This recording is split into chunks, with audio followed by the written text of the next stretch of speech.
দর্শক, এখন আমরা আলোচনা করব রানা প্লাজা দুর্ঘটনা পরবর্তী বাংলাদেশের নিরাপদ কর্মপরিবেশ, তৈরি পোশাক শিল্পের রফতানি বাজার ও চ্যালেঞ্জ নিয়ে। আর এর জন্য আমাদের সঙ্গে ভার্চুয়ালি যুক্ত হয়েছে নেট পোশাক শিল্প মালিকদের শীর্ষ সংগঠন বিকেএমই এর সাবেক সভাপতি ফজলুল হক।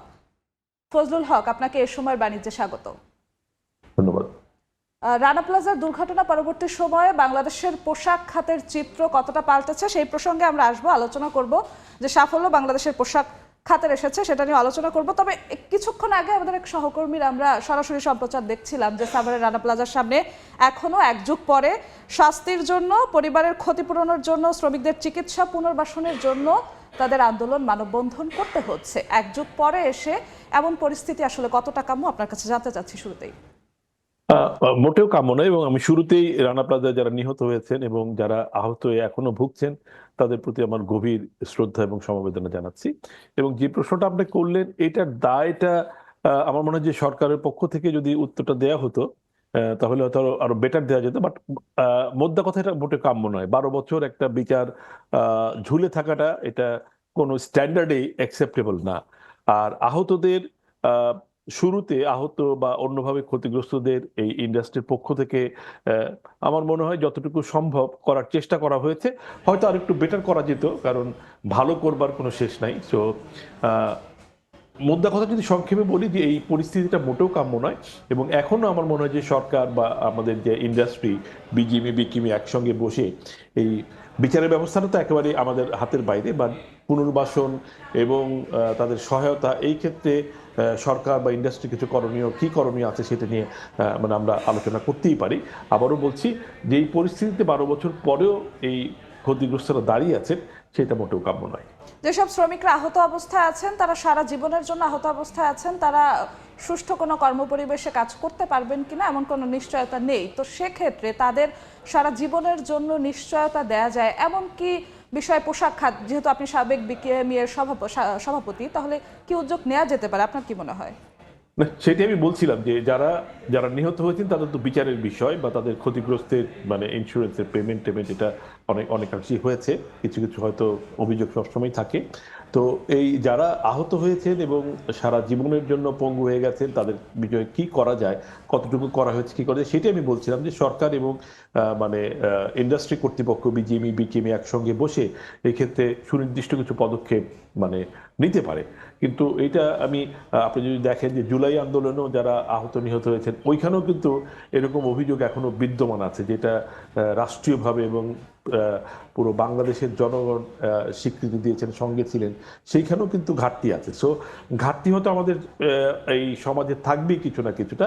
তো তারপরও আমি বলবো যে যতটুকু করা যায়, আমাদের ওই যেটা আগেই বললাম যে ভালো করবার কোনো শেষ নাই, তো উন্নতিরও কোনো শেষ নেই। সেক্ষেত্রে আমরা এটা একটা নিয়মিত পর্যবেক্ষণে যাতে তদারকি করতে পারি, সেই জন্য সরকার এবং মালিক এবং শ্রমিক একটা ত্রিপক্ষীয় বৈঠকের আয়োজন করা যেতে পারে, এবং সেখানে একটা কর্মপরিকল্পনা নির্ধারণ করা প্রয়োজন বলে আমি মনে করছি। সেক্ষেত্রে আরো 12 বছর যেন না লাগে, সেই প্রত্যাশা আমাদের সবারই থাকবে। অবশ্যই। আরেকটি বিষয়, যে রানা প্লাজা দুর্ঘটনার পর বাংলাদেশের পোশাক খাতে যে পরিমাণে ধাক্কা এসেছিল, বিভিন্ন দেশ থেকে বয়কট কিংবা জিএসপি সুবিধা বাতিলের মতো কিছু কিছু ঘটনা ঘটেছিল, তারপরে বাংলাদেশের পোশাক খাত যেভাবে ঘুরে দাঁড়িয়েছে, সব থেকে বেশি গ্রিন ফ্যাক্টরি এখন বাংলাদেশে, এই ঘুরে দাঁড়ানোটাকে আসলে কিভাবে দেখছেন?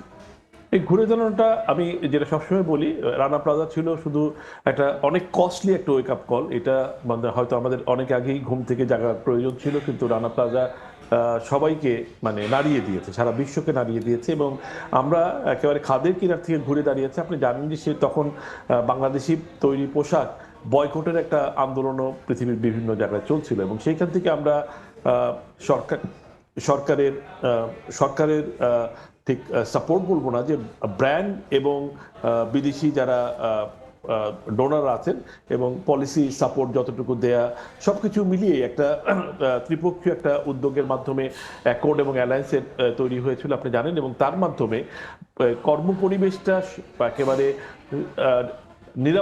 কর্মপরিবেশের নিরাপত্তাটা সুনিশ্চিত করা হয়েছে একেবারে ডিটেইল লেভেলে, আপনার ধারণার বাইরেও। যে আপনার আপনার আমরা অনেক সময় ঠাট্টা করি, বলি যে আমাদের ফ্যাক্টরি সিকিউরিটি আমার বাসার সিকিউরিটি চেয়ে অন্তত 5 গুণ বেটার সেফটি সিকিউরিটি, এইরকমভাবে নিশ্চিত করা হয়েছে। এবং যার ফলে মানে আল্লাহর রহমতে আপনি দেখবেন যে গত 10 বছরে অন্তত দুর্ঘটনা নেই বললেই চলে। হ্যাঁ, দুর্ঘটনা কখনই আপনি ইউ ক্যানট গ্যারান্টি যে আর হবে না, বাট এটা সংখ্যা একেবারে শূন্যের কোঠায় নেমে এসেছে। এবং আমি মনে করি বাংলাদেশের গার্মেন্টসের যে নিরাপত্তা ব্যবস্থা এখন আছে, এটা পৃথিবীর যে কোনো দেশের চাইতে বেটার। বাংলাদেশ কি শতভাগ নিশ্চিত করতে পেরেছে নিরাপত্তা? এইটা শতভাগ নিশ্চিত, এটা অলওয়েজ অনগোয়িং প্রসেস, এটা অলওয়েজ অনগোয়িং প্রসেস। কারণ নতুন যে সমস্ত কারখানা আসছে, সেখানে আজকে যেটা আপনি নিশ্চিত মনে করছেন, কালকে গিয়ে এটা পুরনো হয়ে যাচ্ছে। সো এইটা মানে 100% যদি আপনি থিওরিটিকে বলেন, এটা কখনই সম্ভব না। মানে যেই লাইটটা ধরেন আজকে ঠিক আছে, এই লাইটটা কালকে নষ্ট হয়ে যেতে পারে। সো সেই লাইটটা আবার রিপ্লেস করতে হয়। সো এটা কিন্তু যেটা আপনাকে বলতে পারি যে এই যেই প্রক্রিয়াটা শুরু হয়েছিল, সেই পরিদর্শন প্রক্রিয়াটা কিন্তু অব্যাহত আছে।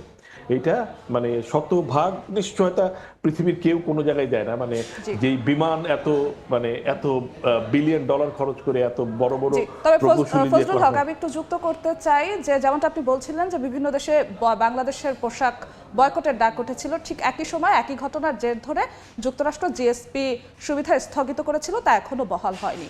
এই প্রসঙ্গে কি বলবেন, কেন এখনো বহাল হচ্ছে না?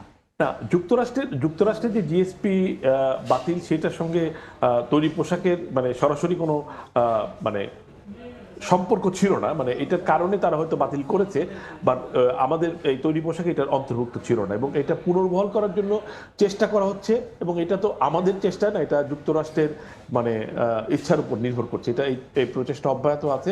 আমরা মাননীয় অর্থ উপদেষ্টা কয়েকদিন আগে বলেছেন যে উনি এই মুহূর্তে হয়তো যুক্তরাষ্ট্রে আছেন, এবং উনি আশাবাদী খুব তাড়াতাড়ি এই জিএসপি ফেরত পাওয়া যাবে। আমি অবশ্য ব্যক্তিগতভাবে অতটা আশাবাদী না যে যুক্তরাষ্ট্র এত সহজে জিএসপি সুবিধা আবার ফিরিয়ে দেবে, বাট চেষ্টা অব্যাহত আছে। কিন্তু আপনাকে যেটা বলছিলেন শুরুতে, এবং বাংলাদেশের সবুজ কারখানার সংখ্যা পৃথিবীর যে কোনো দেশের চাইতে অনেক বেশি, এবং এই রানা প্লাজা দুর্ঘটনার পরে এই বিপ্লবটা শুরু হয়েছে।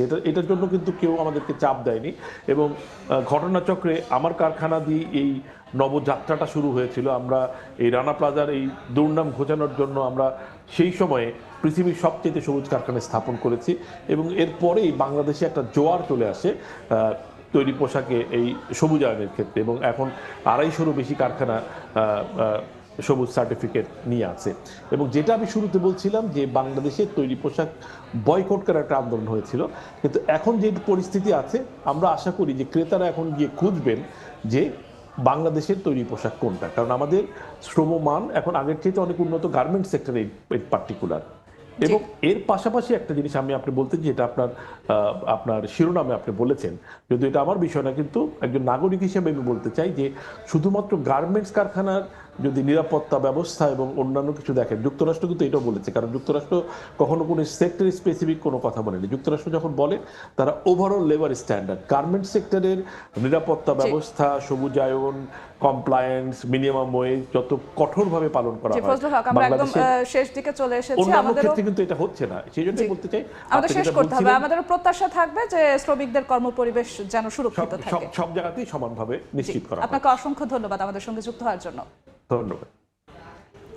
রানা প্লাজা ট্র্যাজেডির ঘটনা নিয়ে আলোচনার জন্য আমাদের সঙ্গে যুক্ত হয়েছিলেন বিকেএমই এর সাবেক সভাপতি ফজলুল হক।